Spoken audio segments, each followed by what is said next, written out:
Hello guys, तो आज आपका स्वागत है एक और न्यू वीडियो में। तो आज हम आपके लिए सामान्य ज्ञान जीके जीएस प्रश्न के कुछ 20 इम्पोर्टेंट क्वेश्चन लेके आए हैं जो कि सभी परीक्षाओं के लिए इम्पोर्टेंट है।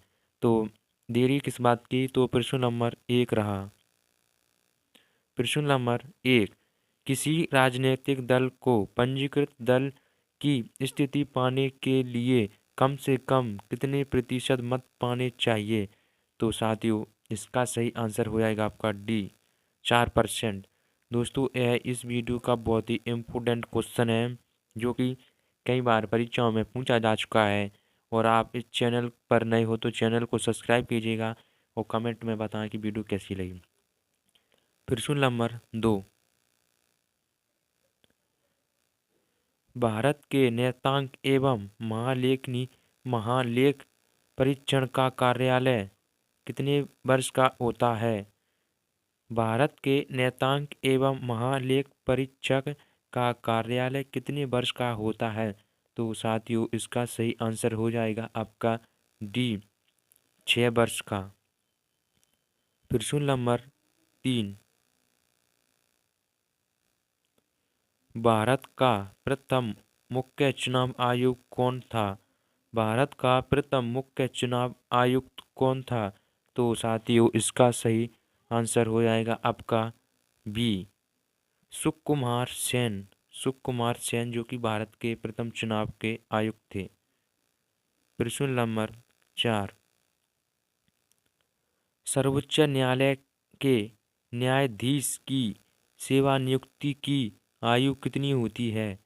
सर्वोच्च न्यायालय के न्यायाधीश की सेवाकृति की आयु कितनी होती है। तो साथियों, इसका सही आंसर हो जाएगा आपका ए, 65 वर्ष।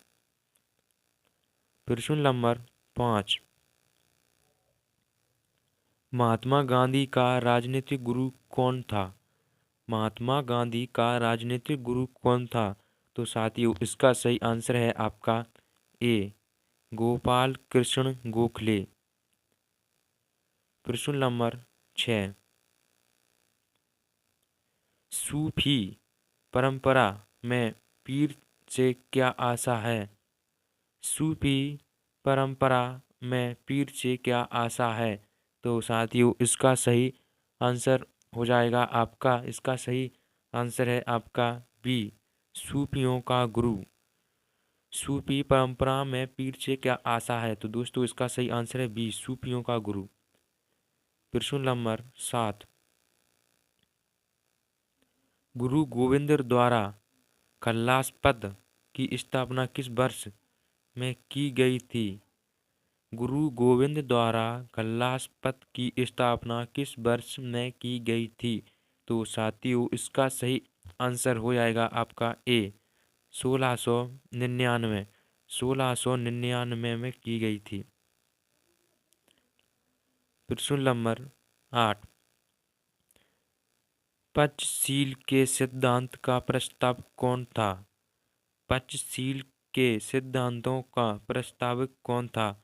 तो साथियों, इसका सही आंसर हो जाएगा आपका सी, पंडित जवाहरलाल नेहरू। बोल। दोस्तों, अगर आप वीडियो पर नए हो तो चैनल को सब्सक्राइब कीजिएगा और कमेंट में बताएं कि आपको वीडियो कैसी लगी। प्रश्न नंबर 9, 12 अप्रैल 1944 को सुभाष चंद्र बोस ने एक नगर में भारतीय सेना का झंडा फहराया। वह नगर किस समय किस राज्य केंद्र शासित प्रदेश में है। तो साथियों, इसका सही आंसर हो जाएगा आपका सी, मणिपुर में।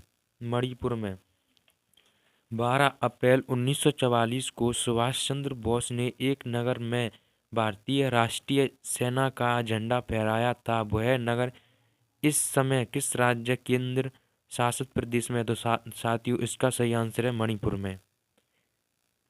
प्रश्न नंबर 10, निम्नलिखित में से किसको किसी कोशिका का चालक संपादित माना जाता है। निम्नलिखित में से किसको किसी कोशिका में अचालक संपत्ति माना जाता है। तो साथियों, इसका सही आंसर हो जाएगा आपका ए कार्बोहाइड्रेट।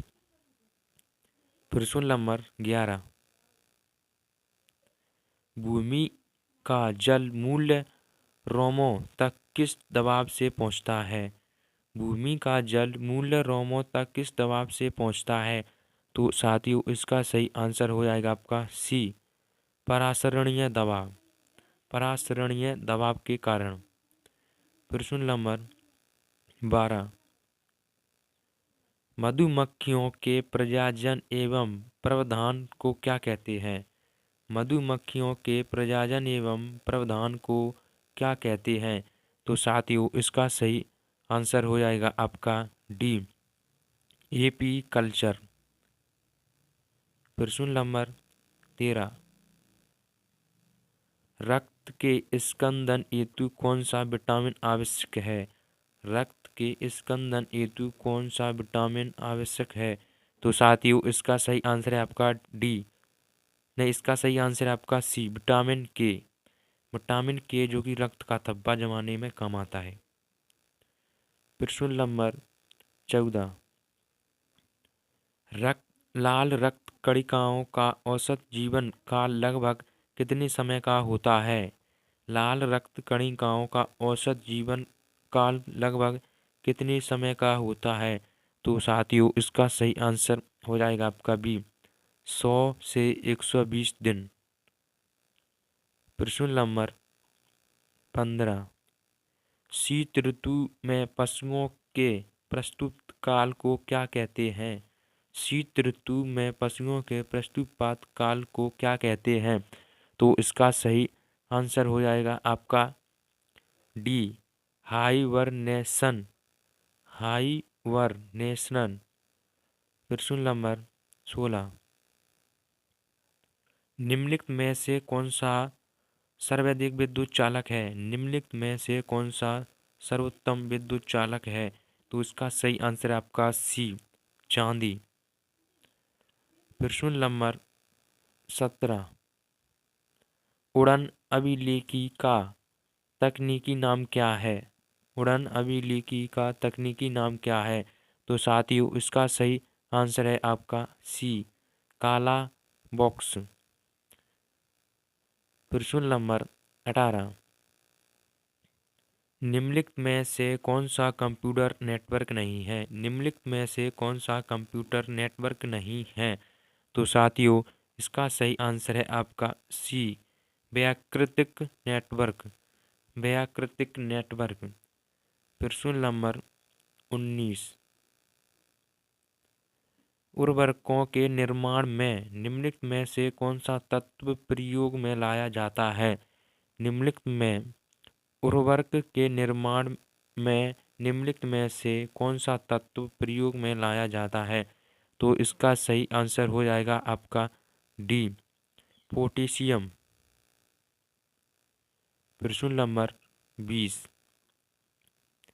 प्राकृतिक रबड़ किसका बहुलक है? प्राकृतिक रबड़ किसका बहुलक है?